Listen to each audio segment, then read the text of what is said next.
Hello बच्चों, आपके लिए बिल्कुल आपके लिए एक नया चैप्टर आपके सामने है, इलेक्ट्रिक करंट। ठीक है, तो आज किस बारे में समझने वाले हैं? इलेक्ट्रिक करंट के बारे में। ठीक है, सबको ध्यान देना है, सब समझ में आएगा। सुनो मेरी बात, एक बार पेन चेंज कर लेते हैं अपन। किस कलर से लिखे? अपन चूज करते हैं पिंक कलर। चलो, तो अपन ने लिया करंट के बारे में। पहले करंट क्या है? फ्लो। क्या है? फ्लो। कोई भी चीज अगर फ्लो करे, क्या करे? बहे, मतलब वो क्या है? करंट है। क्लियर है? जैसे पानी बह रहा है तो वाटर करंट, हवा बह रही है तो एयर करंट। ऐसे ही अगर चार्ज फ्लो करे, क्या फ्लो करे? चार्ज। इलेक्ट्रिक का मतलब किससे है? अपना चार्ज से। क्लियर है बात? अगर चार्ज फ्लो कर रहा है तो क्या है वो? Electric current. ठीक है, मतलब क्या है इलेक्ट्रिक करंट? चार्ज का फ्लो, चार्ज फ्लो करेगा। आ गई है इतनी बात समझ में? चलो, नेक्स्ट आता है current electricity. Current electricity physics का एक ऐसा टुकड़ा, एक ऐसा पार्ट, एक ऐसा ब्रांच जिसके अंदर अपन चार्ज की स्टडी करते हैं। ठीक है, और चार्ज किसमें? मोशन में। फ्लो ऑफ चार्ज की स्टडी करते हैं कि चार्ज क्या कर रहा है? फ्लो कर रहा है। तो देखो, ब्रांच ऑफ फिजिक्स, ठीक है, फिजिक्स का एक part which deals with the study of charge in motion. Charge किसमें है? मोशन में है। क्लियर है बात? नेक्स्ट आती है अपनी चार्ज। क्या चार्ज क्या चीज है? चार्ज मैटर की प्रॉपर्टी है। किसकी प्रॉपर्टी है? मैटर। मैटर की अपन ने एक प्रॉपर्टी 9th में पढ़ ली थी जिसका नाम था मास। क्या नाम था? मास। और एक प्रॉपर्टी अब पढ़ रहे हैं जिसका मास, जिसका नाम क्या है? अपना चार्ज। क्लियर है? एक पहले पढ़ लिए, एक अब पढ़ रहे हैं। पहले पता है तुम्हें, मास 9th क्लास में इनर्शिया मास पे डिपेंड करता था। ऐसे चार्ज भी एक प्रॉपर्टी है। ठीक है, चार्ज भी क्या है? प्रॉपर्टी। तो चार्ज क्या है? प्रॉपर्टी है किसकी? मैटर की, जिसकी वजह से वो इलेक्ट्रिक इफेक्ट्स लगा सके दूसरे चार्ज पार्टिकल्स पे। जैसे एक पॉजिटिव चार्ज यहां पे रख दिया, एक पॉजिटिव यहां पे रख दिया, तो ये इस पे रिपल्सिव फोर्स लगा देगा और ये इस पे रिपल्सिव फोर्स लगा देगा। ठीक है, सेम चार्ज रिपेल करते हैं। अगर यही अपोजिट चार्जेस होते, कैसे होते? अपोजिट चार्ज, तो अट्रैक्ट करते एक दूसरे को। क्या करते? अट्रैक्ट। प्लस माइनस क्या होते? आपस में अट्रैक्ट होते। क्लियर है बातें? ठीक है, तो चार्ज क्या है? Property of matter by virtue of which it exerts electric effect. क्या लगा सके? इलेक्ट्रिक इफेक्ट लगा सके। किसके ऊपर? दूसरे चार्ज पार्टिकल्स के ऊपर। क्लियर? Types of charge. ठीक है, चार्ज के टाइप्स कितने होते हैं? एक होता है पॉजिटिव और एक होता है नेगेटिव। पॉजिटिव अपन ने पढ़ रखा है, पढ़ रखा है। ठीक है, ये वाला चार्ज पॉजिटिव, और एक ऐसा होता है नेगेटिव। क्लियर है? पॉजिटिव चार्ज कब आएगा? जब प्रोटॉन्स की वैल्यू किसी मैटर में इलेक्ट्रॉन्स के कंपेयर में ज्यादा हो। ठीक है, प्रोटॉन्स की जो वैल्यू होती है वो क्या होनी चाहिए?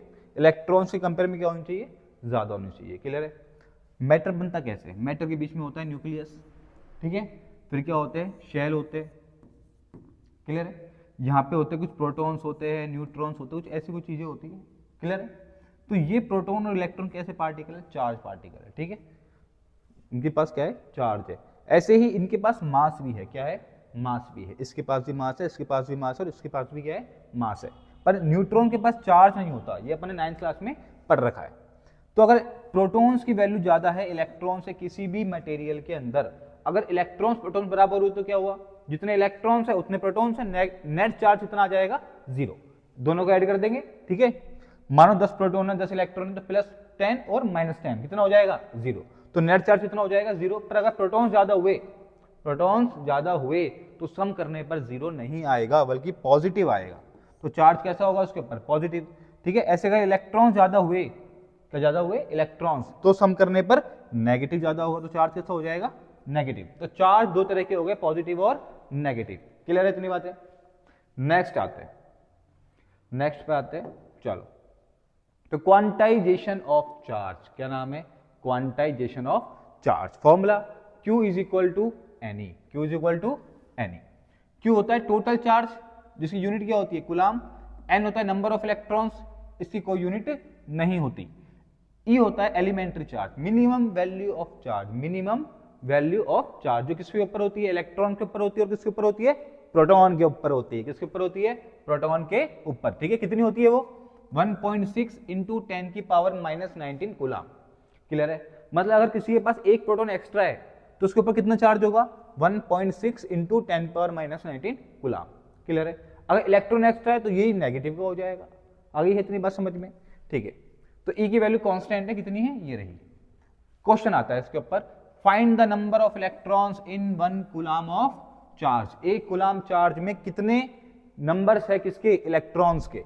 तो इलेक्ट्रॉन्स के नंबर निकालने के लिए अपन को इस्तेमाल करना पड़ेगा Q is equal to NE। Q कितना गिवन है अपन को, 1 coulomb. Total charge 1 coulomb given है, नंबर ऑफ इलेक्ट्रॉन्स पूछ रहा है और E की वैल्यू 1.6 इंटू 10 की पावर माइनस 19। क्लियर है इतनी बात। हाथ से अपन n को सोल्व कर सकते हैं, कितना आएगा 1 अपॉन 1.6 इंटू 10 की पावर माइनस 19, जिसको अगर अपन सोल्व करें तो इतना आंसर आ जाएगा। अब आंसर कैसे आया, इसके लिए तुम्हारी मैथ्स अच्छी होनी चाहिए। कैलकुलेशन है नॉर्मली, ठीक है। ये पॉइंट हटेगा, जीरो आ जाएगा, काट देंगे, पावर ऊपर चली जाएगी, तो कुछ ऐसा बन के आ जाएगा। आ गई भाई इतनी बात समझ में। चलो तो देखो 1 की यूनिट क्या थी, कूलम, और इस E की यूनिट भी क्या होती है, देखो कूलम, दिख रही है, इसकी यूनिट भी क्या है, कूलम। तो कूलम से कूलम कट गया, तो नंबर की कोई यूनिट नहीं आई, इसलिए जो नंबर होते हैं वो कैसे होता है, इसमें यूनिटलेस। नंबर्स की कभी भी कोई यूनिट नहीं होती।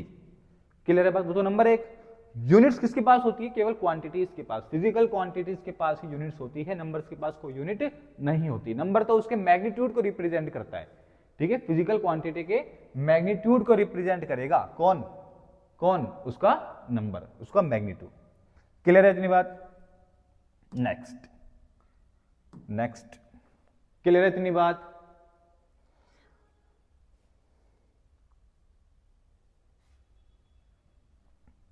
Next, electric current. Electric current जैसा अपन समझ चुके हैं, करंट का फ्लो मतलब चार्ज का फ्लो। किसका फ्लो, चार्ज बह रहा है किसके अंदर, वायर के अंदर। जैसे अपने में खून बहता है, ऐसे अगर किसी वायर के अंदर क्या बहे, चार्ज बहे, तो वो क्या है, उसके अंदर इलेक्ट्रिक करंट। क्लियर है बात। इसको अपन डिफाइन कैसे करते हैं, rate of flow of electric charge through a conductor. उसकी रेट कितनी है, फ्लो ऑफ चार्ज की रेट कितनी है, रेट का मतलब पर यूनिट टाइम, एक सेकंड में कितना बह रहा है। जैसे मानो 10 कूलम चार्ज पास करा 2 सेकंड में, तो 1 सेकंड में कितना करेगा, 5। तो जो 5 आया यही अपना क्या है, इलेक्ट्रिक करंट, जिसकी यूनिट क्या होती है, एम्पियर। आगे बात समझ में, डिवाइड कर देंगे ना, और देखो अगर मैं इसको सोल्व करूं तो आ जाएगा ना 5, और ये क्या बनेगा, कूलम पर सेकंड, तो ये आएगा 5 coulomb per second equal to 5A, मतलब एम्पियर किसके इक्वल हो गया, कूलम पर सेकंड के। आ गई है इतनी बातें समझ, क्लियर, ठीक है। Formula I is equal to Q upon T, कैसे आया, ये अपना I है, ये अपना Q है, और ये अपना टाइम है, तो आ गया I is equal to Q upon T. Clear, definition से इसका फॉर्मूला आ गया, I is equal to Q by T. I electric current हो गया, यूनिट एम्पियर हो गई, Q electric charge, unit coulomb, T अपना टाइम, यूनिट सेकेंड। ये चीज समझ लो। Also I is equal to N E by T, ये कैसे आया, अगर मैं Q की जगह एनी पुट कर दूं, क्वांटाइजेशन ऑफ चार्ज वाला फॉर्मूला पुट कर दूं इसके अंदर, तो ये क्या बन के आएगा, I इज इक्वल टू क्या बन के आएगा, Q की जगह क्या आ जाएगा, एनी, और बाय में T, क्योंकि Q क्या है अपना, एनी है। आ गई है इतनी बात समझ में। Units of current, the SI unit of electric current is a ampere. 1 ampere is equal to 1 coulomb per second, मतलब एम्पियर किसके इक्वल है, कूलम पर सेकंड के, कूलम पर सेकंड के इक्वल है। आ गई है इतनी बात समझ। यहां तक कोई समस्या किसी को हो तो फिर डाल देना कमेंट में। अब क्या करें, वैसे फेस टू फेस मिलते तो फेस टू फेस तुमको समझाते, अभी तो फिलहाल कमेंट में डालनी, कमेंट उसमें ही तुम्हें डालनी पड़ेगी, कमेंट में ही डालनी पड़ेगी।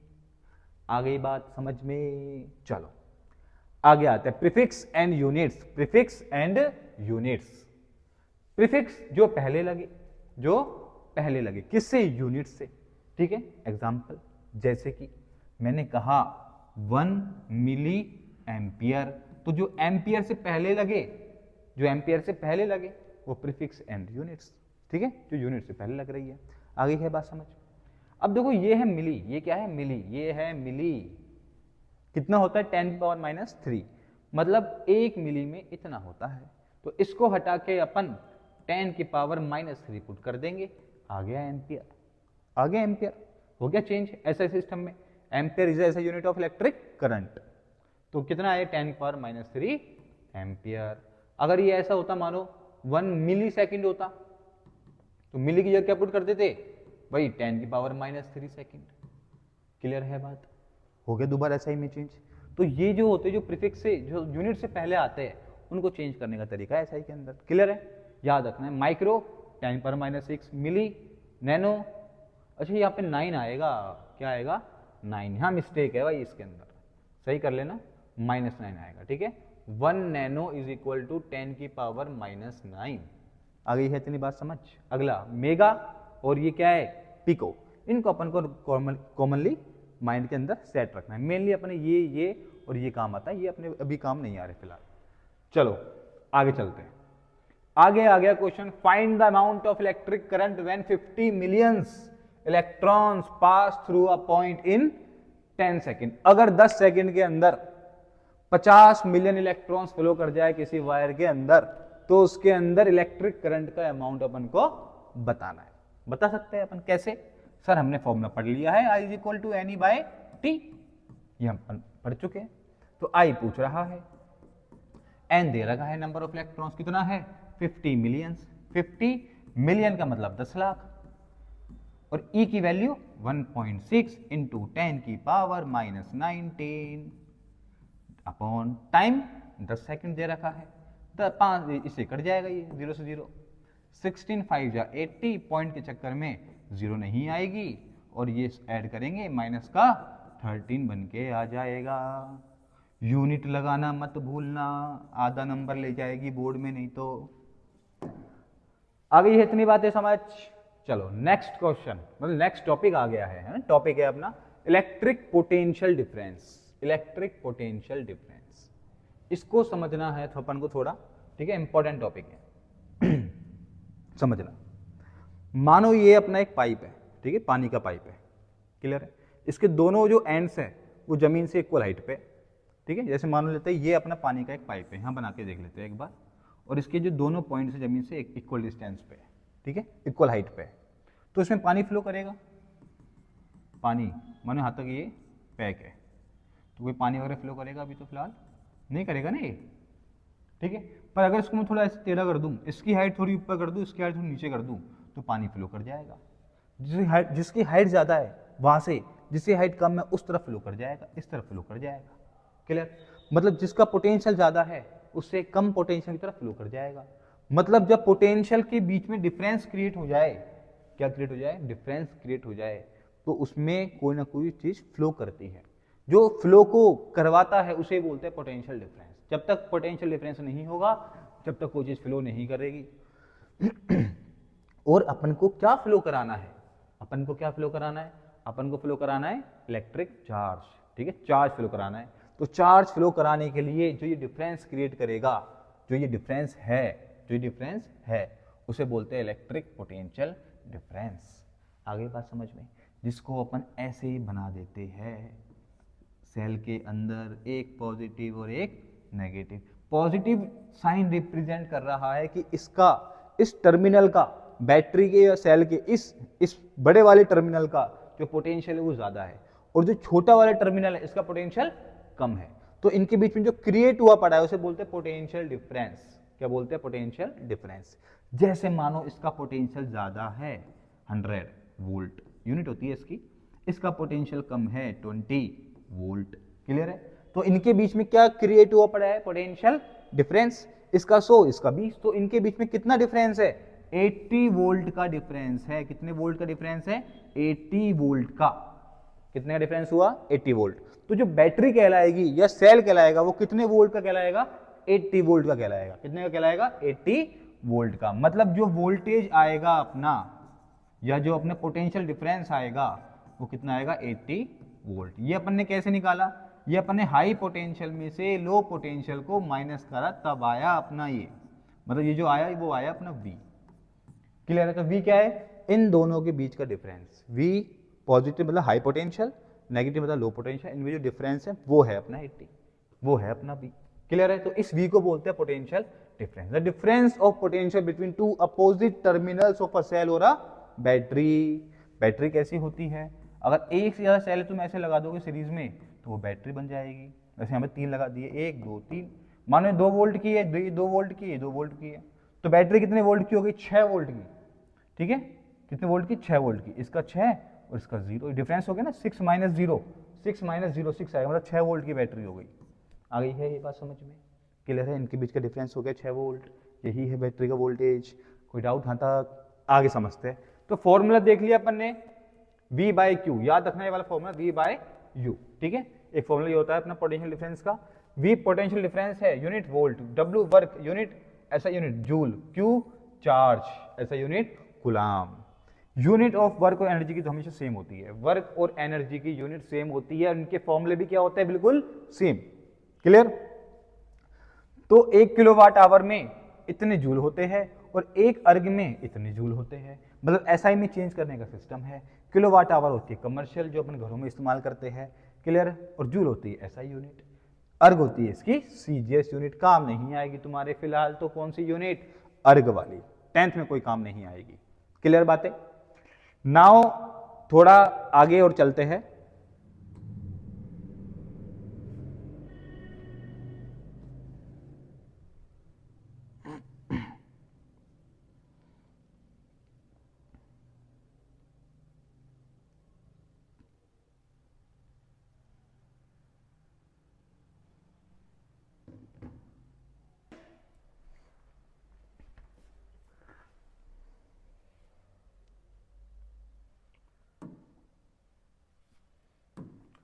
हाँ तो आगे आ गया है अपना इंपॉर्टेंट पॉइंट्स टू रिमेंबर, जो अपन को दिमाग में खोपड़ी के अंदर बिठा के रखने हैं सारे के सारे, ठीक है। पॉइंट्स पे होने चाहिए सारे के सारे। पहला क्या है, direction of electric current. Direction of electric current, electric current always flows from high potential to low potential, मतलब जो करंट फ्लो करेगा किसी भी सेल या बैटरी से वो हाई से फ्लो करेगा, पॉजिटिव से जाएगा नेगेटिव की ओर, तो पॉजिटिव से जाएगा नेगेटिव की ओर, हाई पोटेंशियल से जाएगा घूम फिर के नेगेटिव के अंदर। क्लियर है? जाएगा, घूमेगा, अपने काम वाम करेगा और वापिस इसमें आएगा। जितना करंट जाएगा उतना ही करंट आएगा, जितना करंट बैटरी से निकलेगा या सेल से निकलेगा उतना ही वापिस इसके अंदर एंटर करता है। क्लियर है बात? इंटरेक्शन बिटवीन चार्जेस, पता है सेम चार्ज रिपेल करते हैं, अपोजिट चार्ज से करते हैं, आपस में अट्रैक्ट करते हैं। तीसरी प्रॉपर्टी, प्रॉपर्टीज ऑफ चार्जेस की बात कर रहे हैं। Charge is a scalar quantity, कोई डायरेक्शन नहीं होती, charge is a scalar quantity, ठीक है। अपन ने पढ़ चुका है 9th में अपन, स्केलर क्वांटिटी क्या होती है और वेक्टर क्वांटिटी क्या होती है, ठीक है। तो स्केलर क्वांटिटी है। Next, sign of charge shows the nature of charge, sign of charge shows the nature of charge not direction, मतलब अगर चार्ज पॉजिटिव है तो वो चार्ज के नेचर को शो कर रहा है कि मैं पॉजिटिव टाइप का हूं, मेरे अंदर प्रोटॉन्स ज्यादा है। अगर चार्ज नेगेटिव है तो बोल रहा है मेरे अंदर इलेक्ट्रॉन्स ज्यादा है, वो उसकी डायरेक्शन को रिप्रेजेंट नहीं कर रहा है। चार्ज के पास कोई डायरेक्शन नहीं होती। क्लियर बात है? क्योंकि चार्ज कैसी क्वांटिटी है, स्केलर क्वांटिटी है। Charge is conserved for an isolated system, charge क्या होता है, हमेशा कंजर्व्ड होता है। कंजर्व मतलब फिक्स होगा। जैसे मानो कि ये एक आइसोलेटेड सिस्टम है और इसके अंदर कोई 2 कूलम चार्ज था, ठीक है, और एक मान लो 3 कूलम चार्ज था, 2 चार्ज इसके अंदर रहा करते थे। अब उनके बीच में कुछ कुछ होता रहा और बाद में ये कुछ ऐसा बन गया कि एक 6 कूलम चार्ज प्रोड्यूस हो गया। कितना? 6 कूलम, और साथ में कोई एक चार्ज और प्रोड्यूस हुआ। अब वो कितना होगा, जो इसका सम होगा वही इसका सम होगा, टोटल जो पहले था वही टोटल क्या होगा, बाद में होगा। मतलब चार्ज क्या होगा, मुझे कंजर्व्ड होगा। पहले कितना था, 5, तो अब भी इसको 5 करना है, तो प्लस का 6 और माइनस का 1 मिलके 5 बना देंगे प्लस का, तो कितना होगा वो, माइनस का 1 कूलम। क्लियर है बात? तो चार्ज हमेशा कंजर्व होगा, कांस्टेंट होगा, उसकी वैल्यू क्या होगी, फिक्स होगी किसी भी आइसोलेटेड सिस्टम के लिए, जिसको आइसोलेटेड सिस्टम मतलब जिसको बाहर से कोई लेना देना नहीं है। एनर्जी एंड यूनिट्स की बात करते हैं। Fourth, electric current carries potential energy, electric current के साथ जो एनर्जी जाती है वो कौन सी जाती है, पोटेंशियल एनर्जी। अगर तुम्हें कोई भी काम करना है, कोई वर्क करना है, तो तुम्हें क्या देनी पड़ेगी, उसको एनर्जी देनी पड़ेगी, उसी एनर्जी से वो वर्क कर पाएगा। तो जैसे बल्ब ग्लो करना है तो बल्ब में क्या देनी पड़ेगी आपको, एनर्जी। तो वो एनर्जी कौन लेके आएगा, इलेक्ट्रिक करंट लेके आएगा। इलेक्ट्रिक करंट के पास एनर्जी होगी, वो लेके चलेगा, बल्ब ले, हीटर ले, जो चीजें हैं उनको देता रहेगा एनर्जी, वो वापस आ जाएगा, ये वापस आ जाएगा। क्लियर है बात? आ गई है बात समझ में?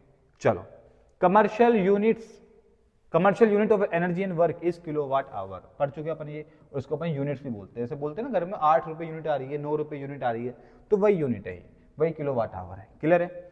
नेक्स्ट, ऐसा unit of energy and work is joule, ये भी अपन पढ़ चुके हैं। नाउ नेक्स्ट पे आ जाओ, comparing charge and mass, charge और मास में अंतर समझ रहे हैं, कंपेयर कर रहे हैं। मास की मैटर की दो प्रॉपर्टी क्या कर रहे हैं, उनको आपस में कंपेयर कर रहे हैं। चार्ज में बी पॉजिटिव, नेगेटिव और जीरो। चार्ज पॉजिटिव जब प्रोटॉन ज्यादा हो, नेगेटिव जब इलेक्ट्रॉन ज्यादा हो, जीरो जब दोनों क्या हो आपस में बराबर हो।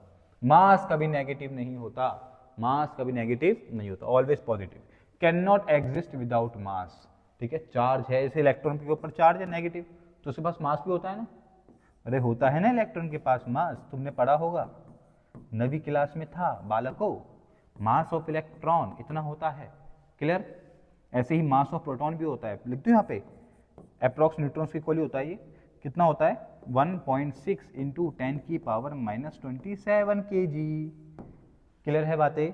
तो इलेक्ट्रॉन के पास चार्ज भी है तो मास भी है, तो बिना मास के चार्ज कभी नहीं हो सकता, लेकिन बिना चार्ज के मास हो सकता है। जैसे कि इलेक्ट्रॉन प्रोटॉन इक्वल हुए तो नेट चार्ज कितना हो गया, जीरो हो गया, पर मास तो होगा उसके पास, क्लियर बात। यूनिट क्या होती है कूलम, यूनिट क्या होती है केजी, ऐसा unit. Next, electron revolution, electron घूम रहा है, चार्ज घूम रहा है। कौन घूम रहा है, चार्ज। और चार्ज जब घूमता है उसे क्या बोलते हैं अपन, करंट। चार्ज की फ्लो क्या बोलते हैं, करंट। मतलब इसमें क्या फ्लो कर रहा है, करंट फ्लो कर रहा है। क्या फ्लो कर रहा है, करंट, क्लियर है। तो उस करंट को निकालने का फॉर्मूला निकालेंगे इससे, ठीक है। कितना चार्ज घूम रहा है भाई, कितना चार्ज है, इलेक्ट्रॉन घूम रहा है, चार्ज कितना है, ई है, चार्ज कितना है, ई है। और कितना टाइम लग रहा है उसको, टाइम पीरियड लग रहा है, जिसका एक रिवॉल्यूशन है, ठीक है। जो टाइम एक रिवॉल्यूशन में लगता है उसे बोलता है टाइम पीरियड। जैसे अर्थ कितना है, 1 साल, ठीक है। कितना है अर्थ का, सन के चारों ओर 1 साल, वो उसका टाइम पीरियड है। तो 1 टाइम पीरियड क्या होती है, frequency, sound chapter 9th class, ठीक है। Frequency number of oscillation per unit time, frequency का फॉर्मूला होता है 1 टाइम पीरियड।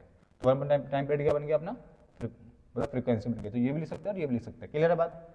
आ गई है इतनी बात समझ में। सुनो, अगर इलेक्ट्रॉन ऐसे घूम रहा होगा ना तो करंट हमेशा ऐसे जाएगा।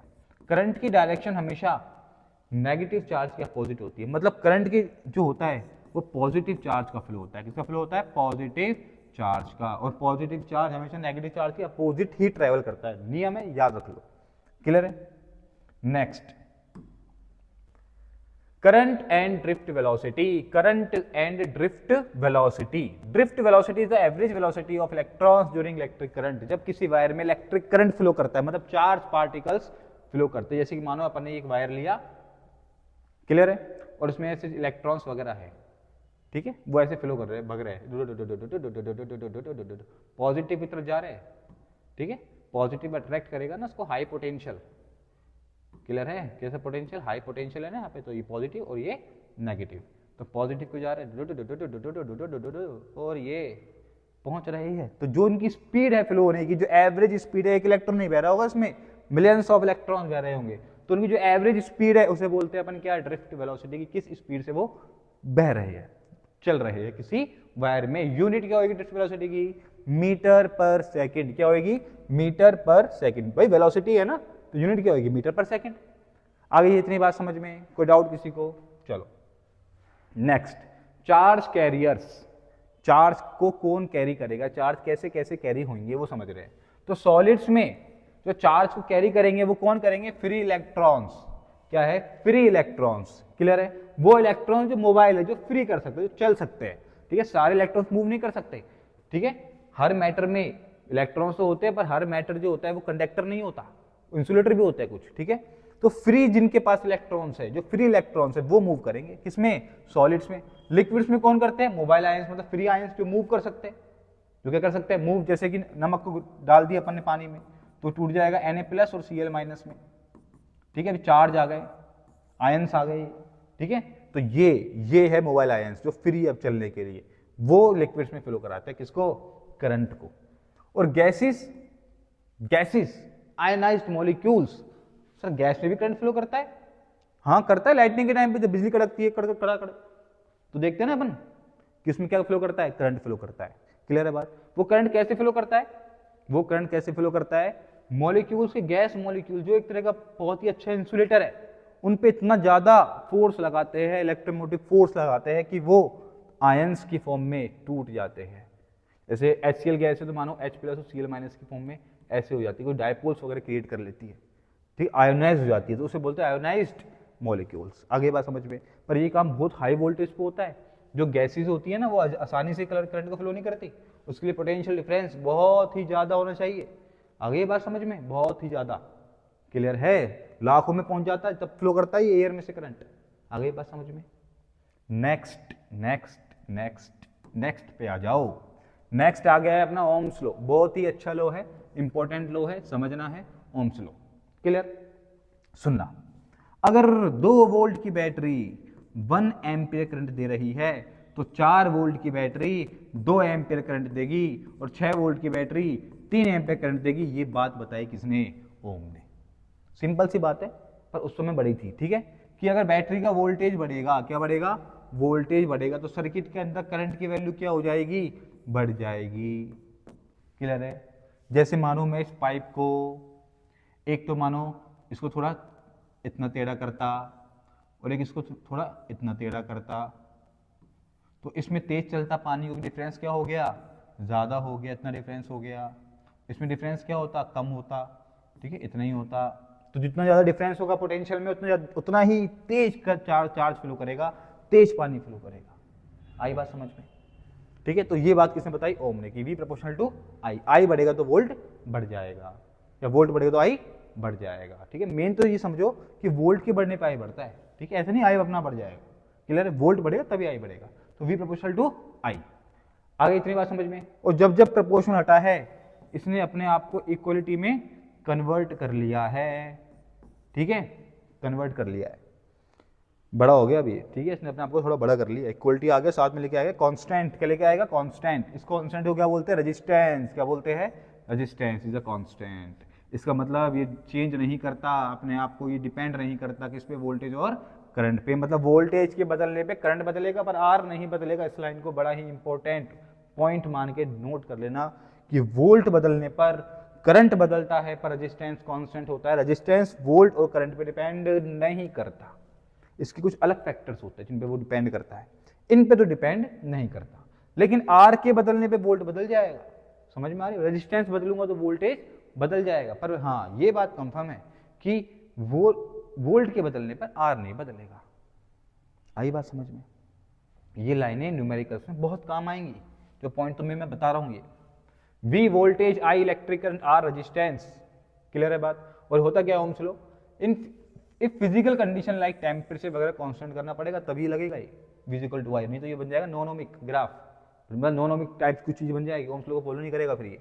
क्लियर बात? तो इन सबको अपन कांस्टेंट रखना है, ठीक है, फिजिकल कंडीशंस को। तो उस पर क्या हो? Current flowing through conductor directly proportional to the voltage across its end. जो वोल्टेज है उसके डायरेक्टली प्रोपोर्शनल होगा। कौन? करंट। ये बताया किसने? ओम ने। नाउ नेक्स्ट पे आ जाओ। ओम्स लॉ का ग्राफ अपने टेंस में एक ही ग्राफ है, ओम्स लॉ का ग्राफ। समझेंगे इसको। यहां लिया है V, यहां लिया है I, तो ग्राफ हो गया V versus I, Y versus X की जगह V versus sorry V versus I। अरे चल जा भाई, V वर्सेस I तो एकदम बन गई यार, है ना। चलो, तो क्या बताया इसने कि भाई V बढ़ेगा तो I बढ़ेगा, V बढ़ेगा तो I बढ़ेगा, तो डायरेक्टली ऐसे चला गया ग्राफ ऊपर की तरफ। V बढ़ेगा तो I बढ़ेगा। क्लियर? सिंपल सा ग्राफ V वर्सेस I। कोई डाउट यहां तक? नाउ अब समझना, थोड़ा फोकस रखना, टॉपिक जो आ रहा है थोड़ा अजीब सा आ रहा है। सिंपल ही है यार। स्लोप, स्लोप क्या होता है? ढलान। देखो स्लोप पॉजिटिव है, स्लोप नहीं रहा, जीरो का ढलान, स्लोप नेगेटिव हो गया तो स्लोप पॉजिटिव है, फिलहाल ऊपर की तरफ लगाना है। क्लियर है? जो स्लोप होता है ना V वर्सेस I ग्राफ का, वो क्या होता है? रेजिस्टेंस होता है। मतलब जो स्लोप होगा वो क्या होगा? इसका रेजिस्टेंस होगा। और स्लोप निकालने के फॉर्मूले ये रहे। क्लियर है?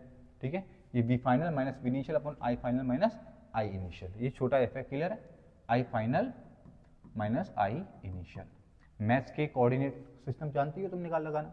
जैसे ये है, ये कोऑर्डिनेट गिवन है, तो फाइनल पॉइंट ये रहा, इनिशियल पॉइंट ये रहा, V final minus V initial, final minus initial V वाले, ऐसे I final minus I initial. Clear? ऐसे tan थीटा लगा सकते हैं अपन, एंगल पता होगा, tan थीटा लगा देंगे तो अपना आ जाएगा आंसर। अब एक चीज याद रखना, अगर थीटा बढ़े, if theta increase then does the slope increase, क्योंकि थीटा के बढ़ने पे tan थीटा की वैल्यू बढ़ जाती है। मतलब tan थीटा बढ़ेगा तो r बढ़ जाएगा, भाई स्लोप बढ़ जाएगा तो r बढ़ जाएगा, मतलब रेजिस्टेंस की वैल्यू क्या होगी? बढ़ जाएगी। तो वही लिखा हुआ है कि देन r इंक्रीज। क्लियर? जैसे कि मानो ये मानना है, आजा आजा आजा, अरे भाई तो चला गया, नेक्स्ट पे था क्या, कोई नहीं इसी पे बना लेते हैं। ये इसलिए दे रखा है ये खाली, ताकि अपन आपको और ढंग से समझा सके। ये दो ग्राफ, ये V versus I graph, V versus I graph, एक ये R1 मान लो, इसको R2 मान लो, इसका एंगल θ1, इसका एंगल θ2। किसका एंगल बड़ा है तुम्हें दिख रहा है इसमें, इसमें R1 का एंगल बड़ा है, R1 का थीटा बड़ा मतलब इसका रेजिस्टेंस बड़ा, मतलब θ1 बड़ा θ2 से, तो R1 बड़ा किससे, R2 से। क्लियर बात है, जिसका स्लोप ज्यादा उसका रेजिस्टेंस ज्यादा। कौन से ग्राफ में, V वर्सेस I ग्राफ में। नेक्स्ट पे आते हैं, नेक्स्ट आ गया अपना current versus voltage graph, I versus V graph, I versus V graph आ गया। पहले V वर्सेस I तब I वर्सेस V है। क्लियर बात, इसका स्लोप R नहीं देगा, 1/R देगा, और स्लोप निकालेंगे फॉर्मूला tan थीटा होता ही है, पर इसमें ये ऊपर आएगा और ये नीचे आएगा, ये चीज आपको याद रखनी है।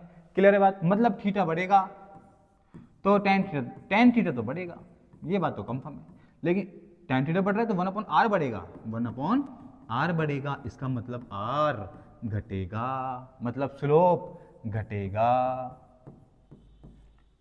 आगे है बात समझ में। अच्छा स्लोप तो बढ़ेगा ना, tan थीटा बढ़ेगा, स्लोप तो बढ़ेगा, है ना, स्लोप तो बढ़ेगा। अरे भाई इससे ले ले भाई, कोई नहीं हम सरका लेंगे इसको, करते हैं इसको।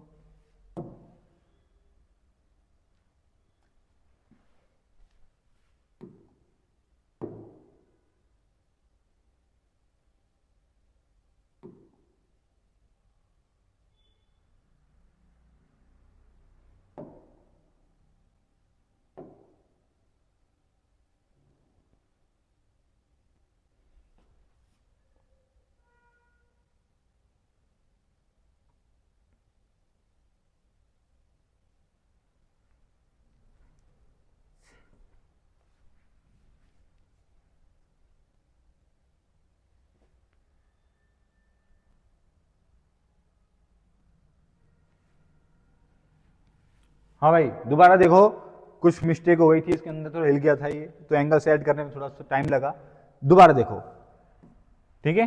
अरे भाई तो अच्छा रब रिजल्ट ले रखा है अपन ने।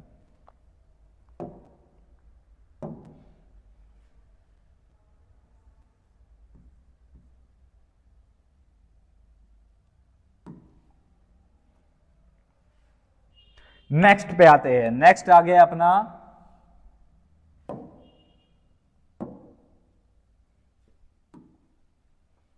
नेक्स्ट पे आते हैं, नेक्स्ट आ गया अपना I वर्सेस V ग्राफ। कौन सा ग्राफ है इस बार अपना, I वर्सेस V ग्राफ, मतलब Y पे आ गया I और X पे आ गया V, तो बन गया I versus V graph. Clear है, स्लोप ऐसे ही जाएगा, याद रखना है इसका स्लोप तुम्हें R की जगह देगा 1/R इक्वल टू स्लोप निकालना फॉर्मूला tan थीटा, और ये फॉर्मूला थोड़ा उल्टा हो गया। क्लियर है बातें।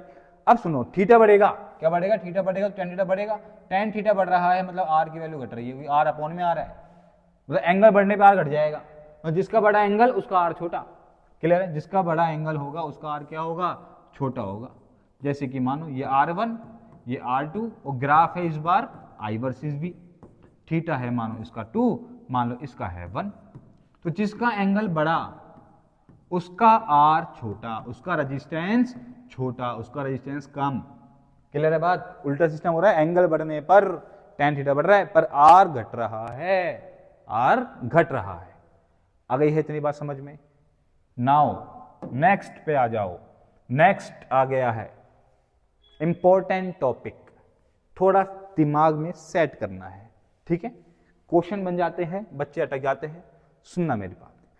फॉर अ कंडक्टर, किसकी बात कर रहे हैं, कंडक्टर के लिए। If resistance is measured at different temperature, how does resistance change with temperature, कैसे कैसे रेजिस्टेंस की वैल्यू बदलती है अलग अलग टेम्परेचर पे। तो पूरा बता रहा हूं, समझ जाना दिमाग के अंदर बिल्कुल, ठीक है। मानो किसी वायर के अंदर, थोड़ा जूम करा वायर को, और इलेक्ट्रॉन है इसके अंदर, क्या है, बहुत सारे इलेक्ट्रॉन्स होंगे, और इसको जोड़ दिया बैटरी से। बैटरी का काम पोटेंशियल डिफरेंस क्रिएट करती है दो पॉइंटों के बीच में, ताकि क्या फ्लो करे, उसमें करंट फ्लो करे, करंट जाएगा पॉजिटिव टू नेगेटिव, ये स्विच लगाया मैंने, ठीक है। चलो ये पॉजिटिव तो ये होगा पॉजिटिव, ये होगा नेगेटिव। इलेक्ट्रॉन्स अट्रैक्ट होंगे पॉजिटिव तरफ, करंट जाएगा हमेशा पॉजिटिव टू नेगेटिव तरफ, करंट की डायरेक्शन हमेशा इलेक्ट्रॉन से डायरेक्शन के अपोजिट होती है। तो इलेक्ट्रॉन चलेंगे यहाँ पे, ये चलेंगे। अब इसमें ऐसे भी चलेगा, ये भी चलेगा। अब दो इलेक्ट्रॉन होंगे, बहुत सारे इलेक्ट्रॉन्स होंगे, बहुत सारे मिलियंस ऑफ इलेक्ट्रॉन्स फ्लो करेंगे तो टकराएंगे तो फ्रिक्शन होगा तो कोलिजन हो रहा है। कोलिजन होते वक्त क्या प्रोड्यूस होती है? हीट। क्या होती है? हीट प्रोड्यूस होती है। बात समझ में आ रही है? ठीक है। तो ये वायर क्या हो जाएगा? गर्म हो जाएगा। वायर क्या हो जाएगा? गर्म। इसे बोलते हैं heating effect of electric current. पढ़ेंगे इसके आगे बारे में, पूरी बातें आएंगी। क्लियर बात? अगली बात, तो इलेक्ट्रॉन चलेंगे, टकराएंगे तो उनके रास्ते में रुकावट पैदा होगी। रुकावट पैदा हो रही है मतलब रेजिस्टेंस बढ़ रहा है। रेजिस्टेंस क्या है? रुकावट ही तो है करंट के फ्लो में, चार्ज के फ्लो में रुकावट को ही बोलते हैं क्या? रेजिस्टेंस। तो जो फ्लो कर रहे हैं उनमें रुकावट पैदा हो रही है तो रेजिस्टेंस की वैल्यू बढ़ रही है। समझ में आई बात? कंडक्टर्स के अंदर रेजिस्टेंस कब बढ़ता है? जब टेम्परेचर बढ़ जाए, मतलब टेम्परेचर बढ़ने पर रेजिस्टेंस की वैल्यू बढ़ जाती है।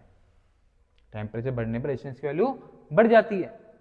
Resistance is directly proportional to temperature. Resistance directly proportional है किसके? टेम्परेचर के। आगे बात समझ में? क्वेश्चन क्या है? क्वेश्चन है, ग्राफ दे रखा है I वर्सेस V, और ये है T1 और ये है T2। ये है T1 और ये है T2। कौन सा टेम्परेचर ज्यादा है ये पूछा है। T1 ज्यादा है या T2 ज्यादा है? क्लियर है? ये बात कंफर्म है, जिसका टेम्परेचर ज्यादा होगा उसका R ज्यादा है। भाई टेम्परेचर बढ़ने पर रेजिस्टेंस बढ़ जाता है, तो जिसका टेम्परेचर ज्यादा उसका R ज्यादा। उसमें R ज्यादा किसका है? T2 का, T1 का? T2 का R क्या है? ज्यादा है। अगर इसका T2 का R ज्यादा है तो इसका मतलब टेम्परेचर T2 का ज्यादा होगा। किससे? T1 से। R कैसे देखा भाई? स्लोप का फॉर्मूला 1/r। स्लोप ज्यादा तो R कम, इसका स्लोप ज्यादा तो इसका R कम, इसका स्लोप कम तो इसका R ज्यादा। नॉर्मल। ठीक है। नेक्स्ट आ गया। अच्छा वो पूरा हो गया अपना। देखना एक बार लास्ट में अपन ने यार ये लिखा पड़ा, देखो T2 ज्यादा होगा T1 से, बिकॉज रेजिस्टेंस ज्यादा है किससे? T2 ज्यादा T1 से। बस ठीक है, नॉर्मल सा है। नेक्स्ट पे आ जाओ।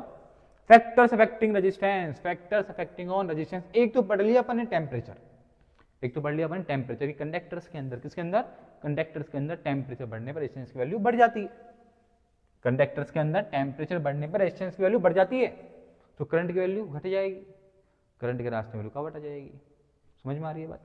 क्लियर? चलो now factors affecting on resistance. और कौन से फैक्टर वो देख रहे हैं। ठीक है। पहला लेंथ। पहला क्या है? लेंथ। लेंथ का मतलब जैसे कि मानो ये अपने एक रेजिस्टेंस, ये सिंबल होता है किसका? रेजिस्टेंस का। देखो रुकावट बनाई है मैंने हल्की सी, करंट अब आराम से सीधे रास्ते में आ रहा था, रुकावट आ गई, ब्रेकर आ गया, दिख रहा है? फिर दोबारा पकड़ लेगा अपनी रफ्तार, आगे बात समझ, फिर दोबारा कम हो जाएगा, जितना करंट आएगा उतनी करंट वापस चले जाएगा। तो एक तो ये रेजिस्टेंस है और एक ये रेजिस्टेंस है, बड़ा है थोड़ा उससे, तो ये R1 है, ये R2 है। तो जिसकी लेंथ ज्यादा उसका रेजिस्टेंस ज्यादा, जिसकी लेंथ ज्यादा उसका रेजिस्टेंस ज्यादा। मतलब लेंथ के बढ़ने पे R की वैल्यू बढ़ जाती है। अगर लेंथ दुगनी तो R भी दुगना। लेंथ को अगर ट्वाइस कर दूं तो R कितना हो जाएगा? ट्वाइस हो जाएगा, दुगना हो जाएगा। क्लियर बात? डायरेक्टली प्रोपोर्शनल है। कैसे प्रोपोर्शनल? डायरेक्टली में सेम फैक्टर से बढ़ता है। अगर L दुगना तो R दुगना। सेकंड है एरिया ऑफ क्रॉस सेक्शन, कितना मोटा है वो वायर, उसका जो मोटापा है वो कितना है, वायर का मोटापा कितना है, उसे बोलते हैं एरिया ऑफ क्रॉस सेक्शन। ठीक है। इसका फॉर्मूला एरिया है सर्कल की फॉर्म में, तो पाई आर स्क्वायर बन जाएगा। R is the radius of this circle. Clear है बातें? तो एरिया बढ़ जाता है तो क्या हो जाता है भाई? एरिया बढ़ता है, सुनो क्या होता है। मानो एक तो ये वायर था और एक, समझ में आ गई बात? बहुत अच्छे से, एक ये वायर था भाई, है ना, ये वाला। तो कॉमन सेंस की बात है, किस में से ज्यादा चार्ज फ्लो करेगा, इसमें से करेगा, तो इसमें करंट की वैल्यू ज्यादा होगी। मतलब एरिया बढ़ा तो करंट ज्यादा, करंट ज्यादा तो आर कम। मतलब एरिया और आर आपस में इनवर्सली प्रोपोर्शनल होते हैं कि एरिया के बढ़ने पर आर घट जाता है, मतलब करंट बढ़ जाता है। आगे बात समझ में? चलो डायरेक्टली नहीं है, मतलब इनवर्सली प्रोपोर्शनल है, पर पावर यहाँ पे बनी है। ठीक है। मतलब एरिया दुगना होगा तो आर आधा हो जाएगा। समझ में आ रही है? एरिया के बढ़ने पे आर घट जाएगा उसी फैक्टर से, जिस फैक्टर से एरिया बढ़ेगा उसी फैक्टर से आर घट जाएगा। अगर एरिया आधा तो आर दुगना, और एरिया दुगना तो आर आधा, एरिया तिगना तो आर 1/3 मतलब r/3, ठीक है। और एरिया 1/3 हो जाए तो आर तिगना, उल्टा सिस्टम चलेगा। और आर में और लेंथ में चल रहा था सीधा सिस्टम कि लेंथ बढ़ेगा तो आर बढ़ेगा। किसकी लेंथ? रजिस्टर वायर की लेंथ। किसकी लेंथ? रजिस्टर वायर की लेंथ। क्लियर है बात? तो ये तो अपन समझ चुके कि आर जो होता है, मैं समझाता हूं, एल के प्रोपोर्शनल और आर इनवर्स प्रोपोर्शनल किसके? एरिया के। तो दोनों कंबाइन कर दो तो क्या बनेगा? R proportional to L by A, L by A, R proportional to L by A बन जाएगा। क्लियर बात है? अब जब जब प्रोपोर्शनल हटाए उसने अपने आप को बड़ा कराए तो वो किस में बदल गया? इक्वलिटी में। और साथ में लेके आया अपने साथ एक कांस्टेंट। क्या लेके आया? एक कांस्टेंट। तो फॉर्मूला आ गया R is equal to rho into L upon A. Constant का नाम है रो, सिंबल का नाम है रो। होती क्या है? इलेक्ट्रिकल रजिस्टिविटी, इसको सिंबलाइज करता है rho. Electrical resistivity which depends on the nature of the material, जो किस पे डिपेंड करता है? Nature of material. साथ में टेम्परेचर पे भी डिपेंड करती है। किस पे करती है डिपेंड? टेम्परेचर पे भी। टेम्परेचर बढ़ेगा तो रजिस्टिविटी बढ़ेगी, ठीक है। प्रॉपर्टी है ना रेजिस्टेंस की, रेजिस्टेंस तो बढ़ा तो रजिस्टिविटी तो बढ़ेगी। समझ में आ रही है बात? रजिस्टिविटी बढ़ेगी। और साथ में डिपेंड करेगा नेचर ऑफ मटेरियल की, किसका बनाया है, किसका बना है, कौन सा कंडक्टर इस्तेमाल करा है इसको बनाने के लिए। कंडक्टर, हाँ कंडक्टर। जैसे कि समझते हैं, एक लोहा, ठीक है, और एक कॉपर। कौन अच्छा conductor? Copper. Copper is a good conductor compare to iron. तो iron is a good resistor compare to copper. समझ में आ रही है बात? क्लियर है? मतलब कॉपर एक बेकार रजिस्टर है और आयरन एक अच्छा रजिस्टर है, ठीक है। ऐसे कॉपर एक अच्छा कंडक्टर है और आयरन एक, कॉपर की कंपेयर में तो बैड कंडक्टर है, कॉपर से कंपेयर कर रहे हैं। क्लियर है बात? तो उसके नेचर पे डिपेंड करेगी किस चीज का बनाया है, कॉपर का बनाया है, आयरन का बनाया है, या किसी और का बनाया है। क्लियर बात? Now unit of resistivity, unit of resistivity, ठीक है। वैसे अपन जो बनाएंगे ना मेनली वायर्स, रजिस्टर्स वायर्स, वो अपन नाइक्रोम, याद रखना है अपन तो नाइक्रोम से बनाते हैं, ठीक है। और ऐसे ही फिलामेंट मतलब टंगस्टन से बनाते हैं। टंगस्टन समझते हो? टंगस्टन, टंगस्टन जो बल्ब के आगे लगा होता है, समझेंगे आगे आएगा उसमें बताऊंगा। चलो आगे देखते हैं। तो भाई समझ में आ गया कि रजिस्टिविटी दो चीज पे डिपेंड करती है, nature of material and temperature. Nature of material and temperature. Now fourth, relation between temperature and resistivity. Relation between temperature and resistivity, क्या क्या रिलेशन है टेम्परेचर में और रजिस्टिविटी में ही समझ चुके हैं अपन। टेम्परेचर के बढ़ने पर रजिस्टिविटी बढ़ जाती है। क्लियर बात है? नाउ अपन आ गए हैं नेक्स्ट पे। Next, resistance and temperature. Conductors में तो अपन समझ चुके हैं रेजिस्टेंस के बढ़ने पे मतलब टेम्परेचर के बढ़ने पे रेजिस्टेंस बढ़ता है। सेमीकंडक्टर में सीन उल्टा होता है। सेमीकंडक्टर्स में सीन उल्टा होता है, टेम्परेचर बढ़ने पर रेजिस्टेंस घटता है, ठीक है। वैसे इतना काम नहीं आएगा, फिर भी याद रखना है। सेमीकंडक्टर जैसे कि सिलिकॉन आ गया, जर्मेनियम आ गया, एसेक्ट्रा आ गए। क्लियर है? तो टेम्परेचर बढ़ने पर रेजिस्टेंस क्या होता है? इसमें घटता है। सेमीकंडक्टर्स में सीन चलता है हमेशा उल्टा। क्लियर बात? जोश रखो अपने अंदर, हौसला रखो, सब चीज समझ में आएगी, और फोकस रखो बस। Combination of resistance. Now next topic आ गया अपना, कॉम्बिनेशन ऑफ रेजिस्टेंस। इसके बारे में चर्चाएं करते हैं। मतलब रेजिस्टेंस को कंबाइन वगैरह करने वाले हैं, एक तो करेंगे सीरीज में। सीरीज में कैसे करते हैं? जब एक के बारे में जोड़ दिए, एक ही तार में तीनों रेजिस्टेंस जोड़ दिए, दिख रहा है तुम्हें?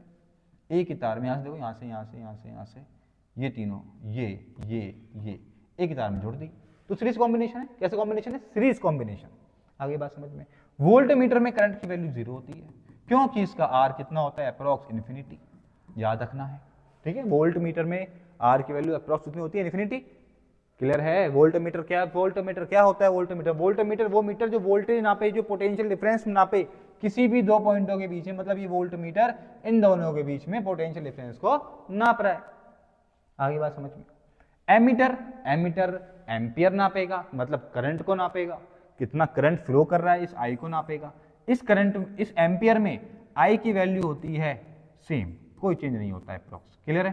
क्योंकि आर की वैल्यू अप्रॉक्स होती है 0, तो आई जब है, आर है ही नहीं तो आई में क्यों चेंज?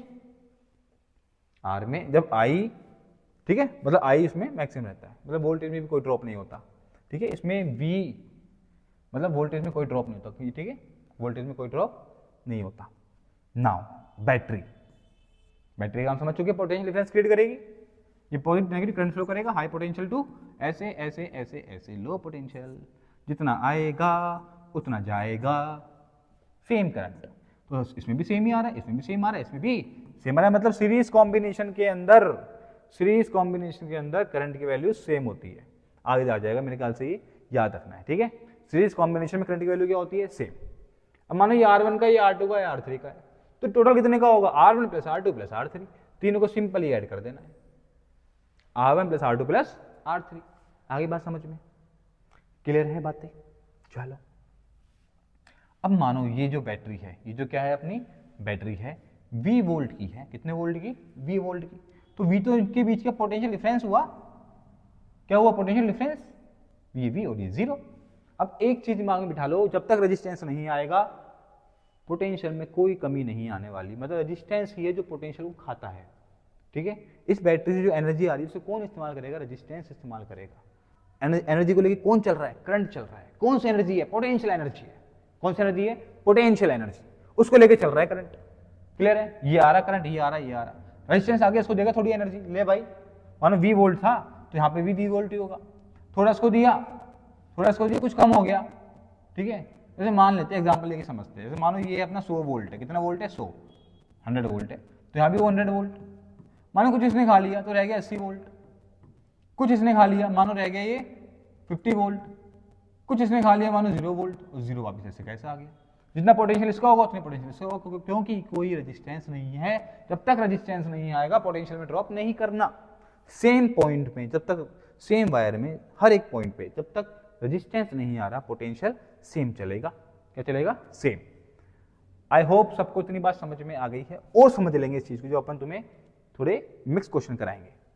तो टोटल वोल्टेज जो होगा वो होगा V1 plus V2 plus V3, जो 100 होगा ना, ये कैसे आएगा, 20 इसने खाया भाई, इसने कितना खाया था 20 वोल्ट, ठीक है, R1 ने कितना खाया था 20 वोल्ट, 100 से कितना हुआ था 80 हो गया था ना, इसने कितना खाया था 30 वोल्ट, 30 वोल्ट इसने खा लिया था, 80 से 50 हो गया था, इसने खाया था 50 वोल्ट, कितना वोल्ट, 50 वोल्ट। समझ जाना भाई, थोड़ा राइटिंग ऐसी आ रही है बोर्ड पे अभी, ठीक है, नई नई प्रैक्टिस चल रही है, शेयर करो, सब्सक्राइब करो चैनल को, ध्यान रखो, ठीक है, तुम्हारे लिए ऐसे अच्छी वीडियो लाते रहेंगे, लेवल बढ़ाते रहेंगे।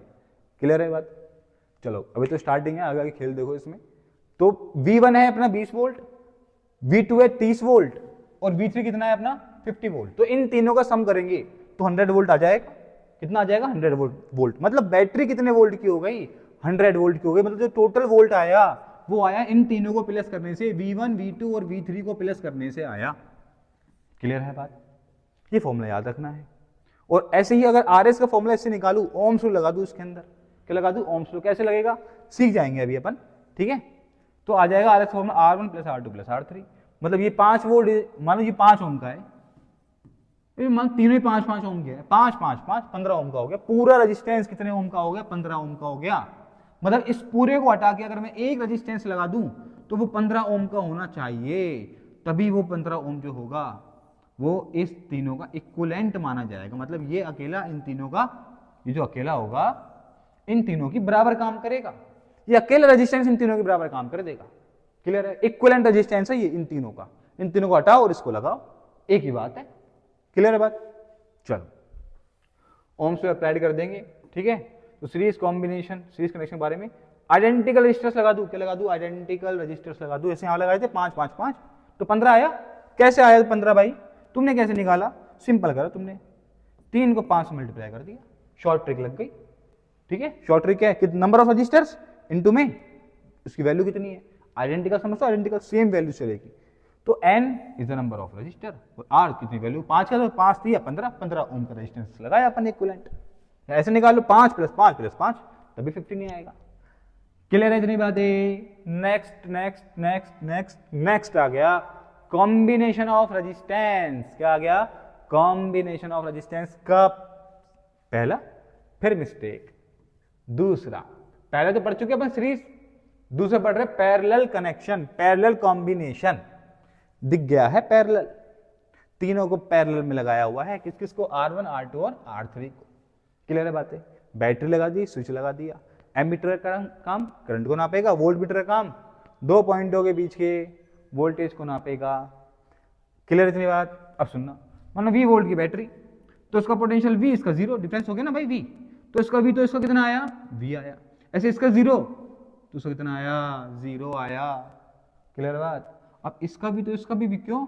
अभी तक रेजिस्टेंस नहीं आया, अभी तक रेजिस्टेंस नहीं आया, अभी तक रेजिस्टेंस नहीं आया, नहीं आया रेजिस्टेंस, नहीं आया रेजिस्टेंस, नहीं आया रेजिस्टेंस, ये आया रेजिस्टेंस, तो V से 0 हो गया, V से 0 हो गया, V से 0 हो गया। मतलब V R1 ने कितना वोल्ट यूज कर लिया? V volt. R2 ने V वोल्ट, R3 ने भी V वोल्ट। क्लियर बात? मतलब पैरेलल में वोल्टेज सेम होते हैं, नियम है पैरेलल में कॉम्बिनेशन मतलब वोल्टेज सेम। मानो इसमें करंट आ रहा है I, अब करंट आ रहा है, करंट तो तीनों वाइज में डिवाइड हो जाएगा, करंट ब्रांचेस में डिवाइड करता है, तो ये होगा I1, ये होगा I2।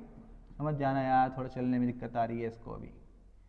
चलो ये आ जाएगा ऐसे, और ये आ जाएगा दोबारा I, और दोबारा इसमें आके एंटर कर जाएगा। जितना करंट निकलेगा उतना ही करंट एंटर करेगा।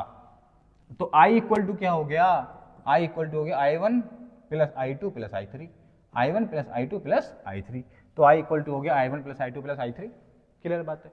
और इसका इन तीनों का इक्विवेलेंट निकालूं, एक ऐसा रेजिस्टेंस निकालूं जो इन तीनों का काम अकेला करे, इन तीनों का काम अकेला करे, तो उसे बोलूंगा इसका इक्विवेलेंट रेजिस्टेंस। क्या बोल दूंगा उसको? RP। RP मतलब इक्विवेलेंट रेजिस्टेंस पैरेलल कॉम्बिनेशन के लिए। ठीक है, तो उसका जो फॉर्मूला है वो इनवर्स में आता है, ऐसे आता है 1/RP equal to 1/R1 plus 1/R2 plus 1/R3। ऐसे किससे आया ये भाई? ओम्स को लगा दिया इसमें भी। I equal to V/RP, I1 equal to V/R1, I2 equal to V/R2, I3 equal to V/R3। सारे V कट गए तो ऊपर बन रह गया, नीचे बाकी सब ऐसे कैसे रहेगा। क्लियर है? डेरिवेशन है इसकी, बस छोटी सी एनसीईआरटी में लिखी पड़ी है, देख लेना, समझ में आ जाएगी एक ही बार में। अगर आइडेंटिकल रजिस्टर्स हो, कैसे रजिस्टर्स हो? आइडेंटिकल रजिस्टर्स हो,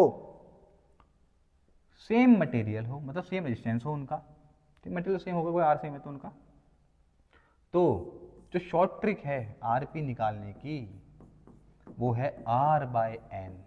कितने का है अपॉन में कितने है। जैसे मानो ये 30 का है, ये भी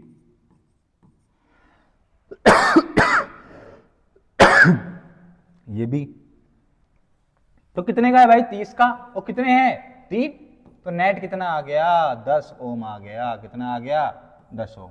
क्लियर? कितने का है अपॉन में कितने, कितने का है अपॉन में कितने, तो शॉर्ट ट्रिक है कि n नंबर ऑफ रजिस्टर्स जो लगे पड़े। इसमें पोटेंशियल डिफरेंस क्या होता है? सेम देख लिया अपन ने, V हर एक रजिस्टर्स के सब के अक्रॉस, ठीक है, 2 पॉइंट के बीच में। तो current divide among the branches, current divide कर जाएगा यानी ब्रांचेस के अंदर। क्लियर है बातें? अगली बातें ही बातें चलती रहेंगी जब तक चैप्टर कंप्लीट नहीं हो जाता। तो चैप्टर पहले कंप्लीट करेंगे और फिर बातें नहीं करेंगे, फिर तो तुम चले जाओगे, फिर नेक्स्ट वीडियो में बातें करेंगे। ऐसी ही बातें चलती रहेंगी और आपको नॉलेज मिलती रहेंगी। ये एग्जाम्पल आ गया है एनसीईआरटी का, तो इसको सोल्व करने वाले हैं।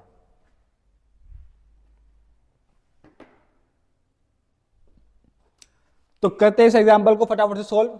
तो इसमें केवल डायग्राम गिवन है, ठीक है, एनसीईआरटी एक डायग्राम गिवन है, इसमें वैल्यूज गिवन नहीं आई, तो वैल्यूज अपन लिख देते हैं। मान लेते हैं इसको अपन कितना माने, इसको अपन 20 ओम का मान लेते हैं। क्लियर है बात? इसको मान लेते हैं अपन कितने ओम का माने, इसको अपन 40 ओम का मान लेते हैं।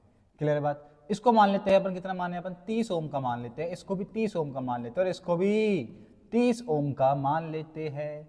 मानना ही तो है, कुछ भी मान सकते हैं, तो अपन ये मान लेते हैं। ठीक है, बैटरी भी कुछ वोल्ट की मान लेते हैं, मान लेते हैं बैटरी कितने वोल्ट की है, कितने वोल्ट की बैटरी ले, कितने वोल्ट की बैटरी ले, कितने वोल्ट की बैटरी ले, 100 वोल्ट की बैटरी ले ली।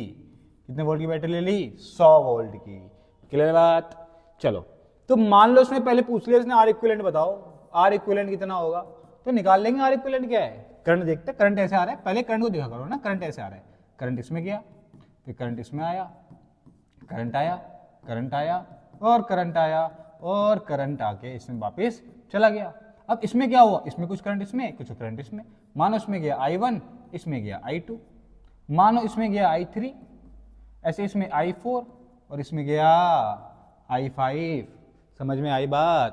तो ऐसे करंट फ्लो कर गया। दोबारा यहाँ पे I1 I2 आगे I बन गए, दोबारा ये तीनों अलग हो गए, फिर दोबारा जुड़ के I बन गए, तो ऐसे करंट फ्लो कराए। तो इसमें देखो तुम दिख रहा है 2 रेजिस्टेंस के यहाँ पे जंक्शन आ गया। जब 2 रेजिस्टेंस के एंड्स पे जंक्शन आ जाए, ये पॉइंट आ जाए, कनेक्शन आ जाए वायर का, इसे बोलते हैं जॉइंट वायर। कनेक्शन आ जाए इस वायर का, इसका मतलब वो किसमें लगे पड़े, पैरेलल में लगे पड़े। किसमें लगे पड़े, पैरेलल, मतलब ये दोनों किसमें, पैरेलल में। ऐसे यहां देखो इन तीनों के बीच में देखो, ये इन इसके रेजिस्टेंस के बीच में यहाँ पे दो जंक्शन, इसके यहाँ भी दो जंक्शन, इसके यहाँ भी सेम ही जंक्शन लगे पड़े हैं। इसका मतलब ये भी तीनों किसमें, पैरेलल में। तो पहले इसको निकालते फिर इसको निकालते। तो इसको निकालते कैसे, पैरेलल का फॉर्मूला लगा देते, 1/rp 1/rp is equal to 1/r1 plus 1/r2। तो 1/rp इज इक्वल टू 1/ कितना 20 प्लस 1/ कितना 40, दैट इज एलसीएम 40, 2 + 1 कितना बन जाएगा, ये बन जाएगा 3/40। तो 1/rp आया अपना। निकालना क्या है, निकालना तो अपन को इसमें rp है, वो कितना आएगा 40/3, दोनों को उल्टा कर देंगे 40/3, क्लियर है बात, दोनों क्या कर देंगे, उल्टा कर देंगे। तो ये rp बन जाएगा, ये बन जाएगा 40/3 ओम का, क्लियर बात। ऐसे इस तीनों को भी निकाल सकते हैं अपन, 30 तीनों किसमें लगे पड़े, पैरेलल में लगे पड़े। और पैरेलल में क्या करते हैं अपन, पैरेलल में क्या पैरेलल में शॉर्ट ट्रिक लगा देते, ठीक है। 1/30 प्लस 1/30 ऐसे सोल्व कर लो, शॉर्ट ट्रिक लगा दो, 30/3 10 आ गया। तो इसका जो rp डैश आया, इसका मान लेते हैं rp डैश जो आया, rp डैश वो कितना आया 10 ओम आ गया, क्लियर बात। तो इसके बाद कुछ ऐसा सर्किट दिखाई देगा, एक ऐसा दिखाई देगा और एक ऐसा दिखाई देगा, और यहाँ पे अपन को सेम वोल्ट की कुछ बैटरी दिखाई देगी, जो तो अपन कितना माना है 100 वोल्ट माना है। और यहाँ पे दिखाई देगा, इसको हटा के एक लगाया कितने का, ये रहा 40/3 का, 40/3 का, ये वाला 40/3 का, क्लियर। ऐसे इसको हटा के ये लगाए तो ये कितने का, 10 ओम का, इक्विवेलेंट कितना हो गया 10 ओम। अब जो करंट इसमें जा रहा है, फिर इसमें जा रहा है, फिर इसमें जा रहा है, सेम ही करंट फ्लो कर रहा है, कोई जंक्शन नहीं आ रहा है, पर आज एक ही वायर है, पूरा दिख रहा है, पूरा एक ही वायर है, पूरा एक ही वायर है, पूरा एक ही वायर है। दोनों किस में हो गए, सीरीज में होगा, दोनों को सिंपली ऐड कर देंगे। क्या कर देंगे, दोनों को सिंपली ऐड, 10 प्लस में 40/3 करेंगे तो क्या बन के आ जाएगा, आर इक्विवेलेंट बन के आ जाएगा। समझ में आ गई बात। और सर्किट में करंट की वैल्यू पूछ ले, करंट की वैल्यू पूछ ले तो क्या लगा दोगे, V/R, पूरे का V 100, पूरे का R निकालते ना अपने, प्लस कर दो, कितना आएगा, प्लस कर लो यार, अब करना पड़ेगा भाई, क्या करें, मैथ्स करने में सबों को जोर आता है, तुमको नहीं, मास्टर को भी जोर आता है, बोलते नहीं है, आता है लेकिन जोर, ठीक है, फिजिक्स वाले मास्टर को बहुत जोर आता है। चलो भाई, तो कितना बना ये 70/3, ठीक है, एम्पियर। इसको अब तुम्हें सोल्व कर लेना भाई, क्लियर है बात, आ गई है बातें समझ में। करंट निकल गया, ऐसे अगर I1 निकालते तो इसके अक्रॉस जो वोल्ट होता उसको ले लेते, उसका R ले लेते। ऐसे I2 निकालता तो इसके अक्रॉस है ना, इसने कितना वोल्ट खाया, ठीक है, उसका V लेते और ये R ले लेते, मतलब ये R ले लेते तो बना I2 निकल के आता। ऐसे सेम इसमें कर लेते। तुम दिख रहा है, देखो इन तीनों का V सेम है, क्योंकि तीनों किसमें लगे पड़े, पैरेलल में लगे पड़े, तीनों का V क्या है, सेम। और देखो तुम्हें दिख रहा होगा तीनों का R भी मैंने सेम ही माना हुआ है, मतलब तीनों में जो करंट जाएगा वो भी सेम ही जाएगा, इसमें भी सेम, इसमें भी सेम और इसमें भी सेम। बात समझ में आ रही है। पर इसमें करंट अलग अलग होगा, क्योंकि इनका R क्या है, अलग अलग, माना कि V सेम है, दोनों पैरेलल में, पर R अलग अलग है, तो इनका I भी क्या आएगा, अलग अलग आएगा। पर इनका R भी सेम है और इनका V भी सेम है, इसलिए इनमें जाने वाला करंट भी क्या आएगा, बिल्कुल सेम आएगा। क्लियर बात है। नाउ नेक्स्ट आ गया heating effect of electric current. ये तो अपन समझ चुके हैं, जब किसी वायर में करंट फ्लो करता है मतलब चार्ज फ्लो कर रहा है, और चार्ज फ्लो कर रहा है इसका मतलब वो टेढ़े मेढ़े जाएंगे। याद है ना, टेम्परेचर बाहर से मिल रहा था तो टेढ़े मेढ़े जा रहे थे वो चार्ज, ठीक है। जब चार्ज टेढ़े मेढ़े जाएंगे तो कोलाइड करेंगे, फ्रिक्शन होगा, उससे हीट पैदा होगी वायर में। क्या पैदा होगी, हीट। कैसे, एक बार और देखते हैं ध्यान से। मानो कि बाहर से क्या मिल रहा है, इसको टेम्परेचर मिल रहा है और इलेक्ट्रॉन जा रही है ऐसे टेढ़े मेढ़े। अब एक नहीं जाएगा, बहुत सारे जाएंगे, पूरा झुंड जाएगा, मिलियंस ऑफ जाएंगे। समझ में आ रही, पूरा देश जा रहा है इनका, ये मान के चलो। तो जाएंगे, टकराएंगे, हीट पैदा हो जाएगी, वायर हो जाएगा गर्म। उसे बोलते हैं heating effect of electric current. जब किसी करंट में मतलब जब किसी वायर में करंट फ्लो करे, मतलब उस वायर में हीटिंग इफेक्ट देखने को मिलेंगे, वायर गर्म हो जाएगा। जब भी तो मोटर फूक जाती है, बोलते ना मोटर फूक गई, ज्यादा करंट आता है तो मोटर फूक जाती है। क्लियर है बात। जूल्स हीटिंग लॉ, इसे बोलते हैं जूल्स हीटिंग लॉ।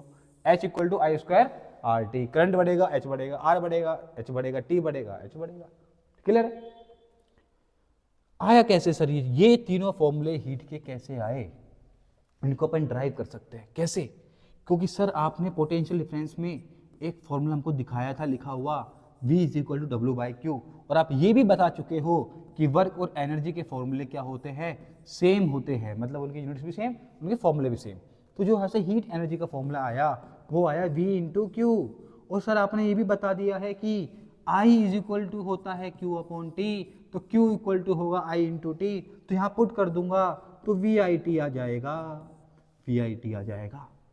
और अगर मैं ओम्स लॉ लगा दूं इसमें V = IR पुट कर दूं तो IR × I × T बन जाएगा I²RT। समझ में आई बात? और ऐसे ही अगर मैं इसमें I की जगह पुट कर दूं V/R ओम्स लॉ से, तो ये आ जाएगा V × V V²/R × T, ये वाला फॉर्मूला आ जाएगा। आगे बात समझ में क्लियर है बातें? तो ये फॉर्मूले सारे इसी से अपन निकाल सकते हैं। इन तीनों फॉर्मूलों को टिप्स पे याद करना है। H heat energy, I electric current, R resistance, T time. Clear? Heat energy की ऐसा यूनिट जो जानते हैं, एनर्जी वर्क यूनिट सेम होती है, और कमर्शियल यूनिट वही हो जाएगी किलोवाट आवर सेम होती है, और 1 किलोवाट आवर में इतने जूल होते हैं, कितने 3.6 × 10⁶ जूल होते हैं। याद रखनी है इस वैल्यू को, 9th क्लास में सीख चुके थे निकालना। किलोवाट मतलब को चेंज कर लोगे वाट में, 1000 वाट इंटू 1 घंटे को चेंज कर लोगे सेकंड में, आवर मतलब 36 सेकंड, मल्टीप्लाई करोगे ये वैल्यू आ जाएगी, होगी जूल में चेंज, ये वाट में और ये सेकंड में, हो गया जूल में चेंज, तो तुम जूल बन के आ जाएगा। 9th क्लास में सीख चुके थे। चलो next next next next power. Power power तुम्हें ब्राइटनेस बताती है, कितना तेज ब्राइट करेगा, जितनी ज़्यादा पावर उतनी ब्राइटनेस ज़्यादा। क्लियर? कोई भी बल्ब अगर अपन लगा रहे हैं, कोई बल्ब अगर अपन सर्किट में लगा रहे हैं, तो जितनी ज़्यादा पावर मिलेगी उतना ही तेज जलेगा, इतना ही तेज जलेगा। द रेट, अब देखो पावर तो अपने 9th में पढ़ी सर हमने, 9th में वर्क एनर्जी पावर हमने पढ़ा था कि 1 सेकंड में जो काम होता है उसी पावर बोलते हैं, rate of doing work. Rate of doing work, 1 second में कितना काम हो रहा है। पावर की यूनिट हमने पढ़ रखी है सर 9th में वाट, और वर्क की तो सब हमने अभी भी पढ़ ली है जूल, और टाइम की तुमको पता है सेकंड, तो वाट = जूल पर सेकंड हो जाता है। मतलब हम जूल पर सेकंड लिख दे या फिर वाट लिख दे, दोनों ही तो एक ही तो बात है, बिल्कुल एक बात है, बिल्कुल एक बात है। ठीक है सर, सर सर वर्क की जगह हम हीट लिख दे तो क्या हो जाए, तो हीट के सर हम फॉर्मूला पुट कर दे तो क्या हो जाए, तो VIT/T कर दूंगा तो T से T कट जाएगा, तो पावर का फॉर्मूला VI बन जाएगा सर, बिल्कुल बन जाएगा बच्चों, बिल्कुल बिल्कुल बिल्कुल बन जाएगा। आ गई है बात समझ में? और सर अगर ऐसे ही हम इसकी जगह I²RT पुट करते तो भी तो T से T कट जाता, I²R × T, तब भी तो T से T कट जाता सर, और तब क्या बनता सर, I²R बन जाता। ऐसे ही सर अगर हम V²/R × T पुट करते तो भी T से T करता, और V²/R फॉर्मूला बन के आ जाता पावर का। तीनों फॉर्मूले टिप्स पे याद रखने हैं। पावर कैसा यूनिट सर, वाट पढ़ ली हमने 9th में, वर्क की जूल, टाइम की सेकंड, वी की वोल्ट, करंट के एम्पियर, रेजिस्टेंस की ohm. Okay, units of electric current, ऐसा यूनिट वाट सर कितनी बार पढ़ा होगे, जूल सेकंड के बराबर होता है। कमर्शियल यूनिट किलोवाट जानते हैं हम, नहीं जानते तो याद रख लेना, 9th क्लास में पढ़ा हुआ है। कमर्शियल यूनिट जो होती है पावर की क्या होती है, किलोवाट होती है। क्या होती है, kilowatt. Clear? Now now now now now application of heating effect.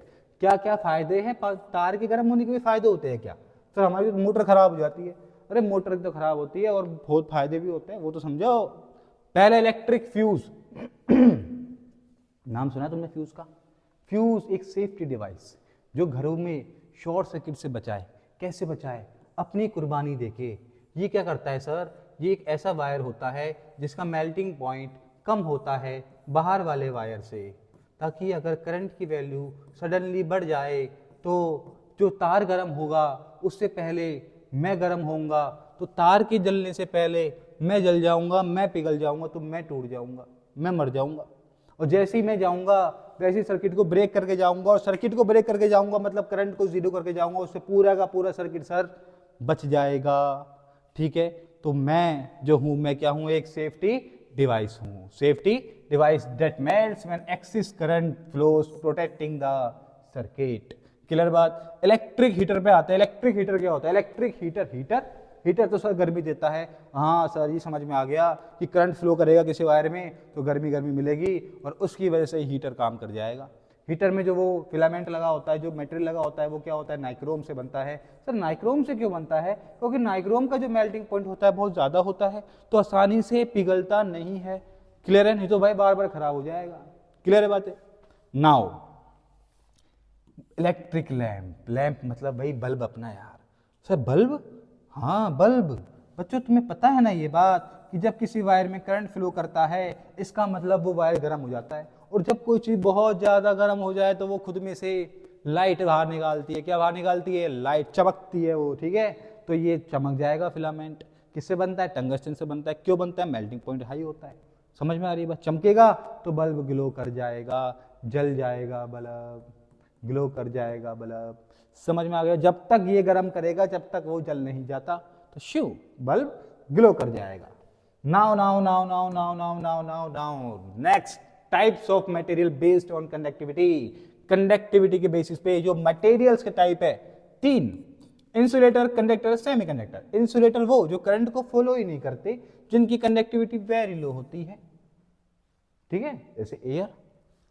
Conductors, हाँ भाई एयर हाई पोटेंशियल डिफरेंस पे करती है, पर अपन तो बात जो कर रहे हैं मेनली 220 वोल्ट की बात कर रहे हैं। जो घरों में इस्तेमाल होता है वो होता है 220 वोल्ट, जिसकी फ्रीक्वेंसी होती है 50 हर्ट्ज। करंट आता है अल्टरनेटिंग करंट। अल्टरनेटिंग करंट आ रहा है घरों में, पर जो अपन सर्किट में इनमें पढ़ रहे हैं वो डायरेक्ट करंट पढ़ रहे हैं, क्योंकि अपन बैटरी बनाते हैं या सेल बनाते हैं, और बैटरी और सेल में जो करंट है वो डायरेक्ट करंट होता है। सर आ गई है बात समझ में? क्लियर है? चलो, तो एसी करंट आता है अपने घरों में। कैसा आता है? Alternating current. 220 वोल्ट है अपने सारे घरों में, जो सप्लाई आ रही है वोल्ट की इतनी आ रही है। ठीक है, पर अगर सोचे 2 लाख हो जाता फिर एयर की औकात नहीं है, लकड़ी की औकात नहीं है। अगर मीडियम है तो करंट फ्लो कर जाएगा, श्यों जमीन पे आ जाएगा। क्लियर बात? तो कंडक्टिविटी बहुत ही कम होती है। कंडक्टर से कंडक्टिविटी बहुत ही हाई होती है, कॉपर वगैरह। सेमी कंडक्टर जिनकी कंडक्टिविटी बीच में होती है किस किसके? इंसुलेटर में और कंडक्टर्स के बीच में होती है। क्लियर है बात? इंसुलेटर कंडक्टर के बीच की कंडक्टिविटी है 0 केल्विन पे। कितने पे? 0 केल्विन पे सेमीकंडक्टर बिहेव करते हैं लाइक इंसुलेटर। पर जैसे जैसे टेम्परेचर बढ़ाएंगे सेमीकंडक्टर के अंदर, तुम्हें पता है रेजिस्टेंस की वैल्यू क्या होती है? घटती है, इसलिए करंट की वैल्यू बढ़ती है। इसलिए धीरे धीरे वो इंसुलेटर से कहाँ शिफ्ट होना चालू होते हैं? कंडक्टर्स की तरफ शिफ्ट होना चालू होते हैं। बहुत एप्लीकेशन है इसकी, पढ़ लेंगे पूरी 12वीं क्लास के अंदर। Now now now now now now now next पे आ जाओ। नेक्स्ट आया अपना, नेक्स्ट आया, इसको तो यार पहले भी पढ़ाया है मैंने।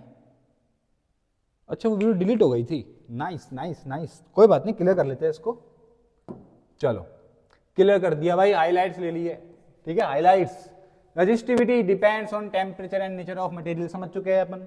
Second, superconductors. Superconductors के भी बाप। Superconductors have zero resistance, जिनका रेजिस्टेंस नहीं है, वो आराम से फ्लो कर रहे हैं at a particular temperature called the critical temperature. Drift velocity पढ़ चुके हैं अपन, average speed of charge carriers in a conductor. जिस कंडक्टर के अंदर जो कैरियर चार्ज कैरियर्स की जो स्पीड है, उसकी जो एवरेज स्पीड है वो ड्रिफ्ट वेलोसिटी। सॉलिड्स में होते हैं फ्री इलेक्ट्रॉन्स, लिक्विड्स में होते हैं फ्री आयंस, गैसेस में होते हैं आयोनाइज्ड मॉलिक्यूल। समझ चुके हैं। Power and resistance, power and resistance, ये चीज जो पॉइंट है सही से समझ लेना। बहुत बच्चों को इन्हीं पॉइंट में कंफ्यूजन है, बहुत बच्चों को, कि कब बल्ब तेज चलेगा कब बल्ब धीरे चलेगा, तो वो समझना है इसमें। When current I is constant, power is directly proportional to resistance। अगर P equal to I square R के हिसाब से मैं देखूं तो I कांस्टेंट हो जाए तो P और R आपस में डायरेक्टली प्रोपोर्शनल है। दिख रहा है तुम्हें ये बात? और करंट सेम किस में होता है? करंट सेम किस में होता है? सीरीज में, पैरेलल में? सीरीज में होता है सर, बता तो दिया आपने। मतलब सीरीज कॉम्बिनेशन में हम पावर का ये वाला फॉर्मूला इस्तेमाल कर लेंगे सर, समझ में आ गई बात। और वोल्ट किस में कांस्टेंट होता है सर? पैरेलल में होता है। तो पावर इनवर्सली प्रोपोर्शनल हो जाएगी किसके? रेजिस्टेंस की। V कांस्टेंट हो जाएगा तो P इनवर्सली प्रोपोर्शनल होगा किसके? R की। सर हमें ये बात समझ में आ गई सर, इसको भी हम याद रख लेंगे कि पैरेलल में ये लगा देंगे, सीरीज में ये लगा देंगे। और आगे बताओ सर, आगे क्या हाल चाल चल रहा है आपके? हो इसको भी यूज करा हुआ है, ये वीडियो भाई पहले भी बना रखी है, इसका मतलब मैंने पहले बनाई होगी किसी दिन प्रैक्टिस के चक्कर में। चलो आगे देखते हैं इसको भी भाई, दोबारा अपन इरेज कर लेते हैं। इरेज करते ही आती है दोबारा हाइलाइट्स। हाइलाइट्स दोबारा क्या बता रही है? Power in a parallel circuit. Power जो होती है पैरेलल में इनवर्सली प्रोपोर्शनल है पावर के, मतलब आर। आर के इनवर्स प्रोपोर्शनल है कौन? पावर। समझ चुके पहले अपन इसको, मतलब आर इज कम पावर इज ज्यादा, आर इज कम पावर इज ज्यादा, इफ पावर इज ज्यादा ग्लो ज्यादा, बल्ब के अंदर ग्लो ब्राइटनेस ज्यादा, और सीरीज के अंदर power proportional to R, R is कम पावर इज कम मतलब ब्राइटनेस इज कम हो जाएगी। आइडियल एमीटर के बारे में बात कर लिया अपन ने कि आर इसका 0 होता है अप्रॉक्स, और आइडियल वोल्टमीटर में आर कितना माना था अपन ने, याद है? Approx infinity. ये अपनी कुछ हाइलाइट्स हो गई है इसमें। नाउ खत्म हो गया है चैप्टर 1 शॉर्ट कंप्लीट। कमेंट कर दो, लाइक कर दो, शेयर कर दो, वीडियोस मिलती रहेंगी आपको।